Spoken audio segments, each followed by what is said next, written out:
Hello everyone, it's me, Uncle John. Today I am going to read S4 4011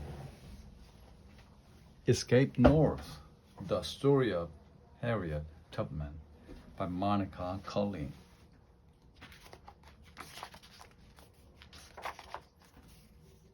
Chapter 1 Escape North. The night was dark. Cricket song filled the air. Woman hid outside the cabin. She whistled a song called Go Down Moses. A line in the song said, Let my people go. Inside the cabin, the slaves knew that Harriet Tubman had come to lead her people out of slavery. It was 1851. Harriet Tubman was a conductor on the Underground Railroad. The Underground Railroad wasn't a real railroad. It was the name people gave the route taking slaves north to freedom. Years before, a slave had run off. He had seemed to disappear right in front of his owner's eyes. Must have gone on an underground railroad, said the owner. The story spread. There was a way north to the free states. There were people who would help. They would hide you in their home. These safe houses were stations on the underground railroad. Runaways went from station to station until they reached the state where slavery was against the law. That Saturday night, 10 slaves answered the Harriet's call to freedom. Field slaves had Sundays off, so the boss man would know they were gone until Monday. Then he and his dogs would come after them. If they were caught, they would be beaten, maybe to death. Harriet was there to make sure that didn't happen. She kept her eyes on one star in the sky, the North Star. She moved quickly, and the runaways followed. Suddenly, clouds covered the star. Harriet had to make sure she was heading in the right direction. If she didn't, they could end up back at the plantation. Harriet ran her fingers over the bark of the tree nearest her. Daddy Ben had taught her that moss grew on the north side of the trees. I'll have to find north the way my daddy taught me, she thought. Harriet closed her eyes and thought back to the lessons of long ago. She thought back to when she was a girl. Born a slave. Harriet Tubman was born Araminta Ross in about 1820. As a child, she was called Minty. Later, she took the name Harriet after her mother was called Old Rit. Harriet was born a slave on a tobacco plantation in Maryland. She and her family were the property of a man named Edward Broaddus. That meant they had a little say over their own lives. They could even be sold and separated from each other. Harriet's family lived in a small cabin near the master's house. It had no window and only a bare earth floor. The family slept on beds made of straw. They used rags for blankets. They didn't have much to eat. Harriet didn't go to school. Slaves weren't allowed to learn to read or write. Instead, she helped her mother cook. She carried the buckets of water to the slaves working in the fields. She picked insects off tobacco plants. When Harriet was 7, she was sent to work for the neighbor, Mrs. Cook. Mrs. Cook made Harriet wind a yarn all day. Sometimes the yarn broke. Then Mrs. Cook got out the whip. "You stupid girl," she yelled. "I'll show you what real work is." Mrs. Cook sent Harriet to work for Mr. Cook.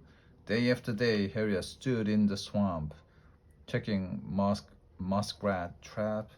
Finally, she got so sick, and Mr. Cook took her home. When she was 12, Mr. Broaddus sent her into the tobacco fields. In the fields, the slaves worked long hours in the hot sun. If they didn't work fast enough, they were beaten. It didn't seem fair to Harriet. Sometimes she looked up at the sky and watched the birds flying north. She promised herself that one day she too would fly north to freedom. Chapter 3 The accident when Harriet was a teenager. A slave working in the fields ran off. The bossman threw a weight at him to stop him, but it hit Harriet instead. Harriet wasn't the same after that. She fell asleep without warning. Sometimes her head would drop in the middle of a sentence, and she would be asleep. These sleeping spells made escape even more dangerous, but Harriet's mind was made up. Daddy Ben, her father, knew Harriet would run. He wanted her to make it when she did. He showed Harriet where to hide in the wood. He showed her which plants and berries were safe to eat. He taught her how to run quickly and silently through the forest. Most important, he taught Harriet how to find north. "See that big dipper in the sky?" said Daddy Ben one evening. Harriet picked out the stars that formed the dipping ladles. "See that bright star above the bowl?" asked Daddy Ben. "That's the North Star. Follow it, and you will be heading toward freedom." Chapter 4, Harriet Escapes. Years went by. Whenever Harriet lost heart, she looked up at the North Star. When she was 28, Harriet fell in love with John Tubman. Slaves weren't allowed to marry, so they jumped the broom instead. A broom was laid on the floor. The couple jumped over it. When they landed, they were husband and wife. Harriet told John her plans to escape. "I have a right to freedom or death," she said. "I will have one or the other. Since no one is going to bring me back alive." John didn't want trouble. He said he would tell Mr. Brass if Harriet kept talking about running away. Harriet stopped talking about it, but she didn't stop thinking about it. One day, Harriet found out that she had been sold. It was time to act. Weeks before, a Quaker woman had offered to help. Quakers were religious people who believed that owning another human being was wrong. The woman gave Harriet directions to a safe house in Delaware, the next day over. The next Saturday, Harriet waited until John was asleep. She wrapped cornbread and salt herring in a handkerchief. She silently opened the cabin door. Outside, the North Star pointed the way. Harriet didn't look back. She took off into the woods, running fast. Chapter 5, Free at Last. Harriet ran for hours. Sharp pains stabbed her sides. But she didn't stop. She followed the Choptank River to the Maryland border. As she ran, Harriet remembered Daddy Ben's words. "Walk through water when you can. The dogs will lose your scent." Harriet took off her shoes and stepped into the icy river. When the sun rose, she heard the baying of hounds. The busman was on her trail. Harriet found a small island in a swamp. She hid in a hollow log. She was so tired that she fell asleep. She didn't hear the slave catchers galloping past. In Camden, Delaware, Harriet found the safe house the Quaker woman had told her about. A brightly colored quilt hung on the clothesline. That meant it was safe for Harriet to knock. The owners welcomed Harriet into their home. They fed her, they hid her in the attic, where she slept all day. When night came, Harriet thanked them and ran for the next safe house. Once Harriet fell asleep on the road. She woke up just as a group of slave hunters were approaching. Harriet scrambled into a ditch and covered herself with mud. She prayed the hunters wouldn't see her. Somehow they never did. After days of running, Harriet crossed into the free state of Pennsylvania. She looked at her hands. She was the same person, but something about her had changed. Her hands belonged to her now. Not to anyone else. Harriet Tubman was free. In Philadelphia, Harriet found a room to rent. She found work as a cook in a hotel. One day she met a man named William Steele. He was the secretary of the American Anti-Slavery Society. Harriet went to the society's secret meetings. One night at a meeting, Harriet found out that her sister's family had escaped. They were hiding in Baltimore. They needed someone to lead them to safety. "I will lead them," said Harriet. The man at the meeting was shocked.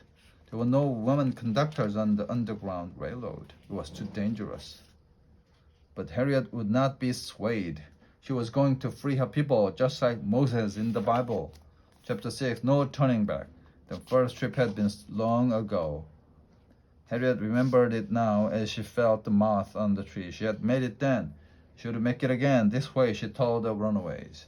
Finally, the group reached a safe house, but the station master wouldn't let them in. He was afraid of the Fugitive Slave Act. The new law said that anyone helping runaways could be severely punished. Harriet led the group back into the woods. Everyone was tired and hungry. One woman was so weak that Harriet had to carry her. Suddenly, one of the men stopped. "I'm going back," he said.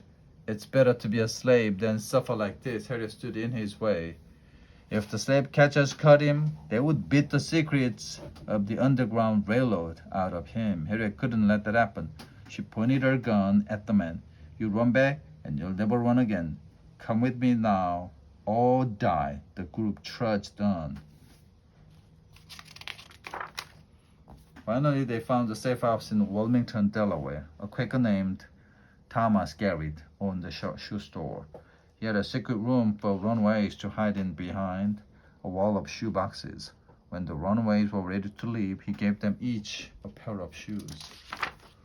When they reached Philadelphia, William still gave Harriet money to take the group on to Canada. He wrote in his journal, "Harriet Tubman is not afraid. The idea that she could be caught at any time doesn't seem to enter her mind." Unit 7, Chapter 7, Saving Daddy Ben and Old Reed. David Ben and Old Reed were now in their 70s. Running would be hard for them, but Harriet wanted her parents to know freedom. In 1857, she went back to Maryland dressed as an old woman. Daddy Ben and Old Reed were overjoyed to see her. Harriet took an old horse and a wagon from a nearby plantation. That night, Daddy Ben and Old Reed climbed into the back of the wagon. Harriet covered them with blankets. She drove the horse as fast as she could. She wanted to be out of Maryland by daybreak. In Delaware, a Quaker railroad agent sold them train tickets. Daddy Ben and Old Reed could hardly believe it. They had been slaves all their lives. Now Harriet was using Daddy Ben's lessons to bring them to freedom. Chapter 8, Harriet's Last Years. In 1861, the Civil War broke out. President Abraham Lincoln wanted to free the slaves, but the southern states were against this. One by one, they left the Union. They formed a union of their own called the Confederacy. The war tore the country apart. As always, Harriet was quick to join the fight. She worked as a spy and a scout for the North. She also worked as a nurse. In 1865, the North won the Civil War. The Underground Railroad stopped running. The fight to free the slaves was over. Harriet spent the later years in urban New York, taking care of her parents. After many years, the government decided to give her a reward for her work. She used the money to build a home for elderly blacks who had no place to live. In 1913, Harriet became too sick to get out of bed. The visitors read the newspaper to her. She followed the news of women fighting for the right to vote. She sent them a message, "Stand together." It was a message that had helped her people win the victory over slavery. One day, it would help women win the vote. Harriet died at the age of 93. She had made at least 19 trips south, brought more than 300 people out of slavery.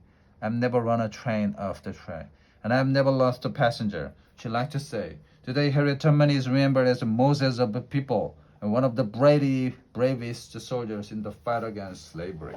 The end.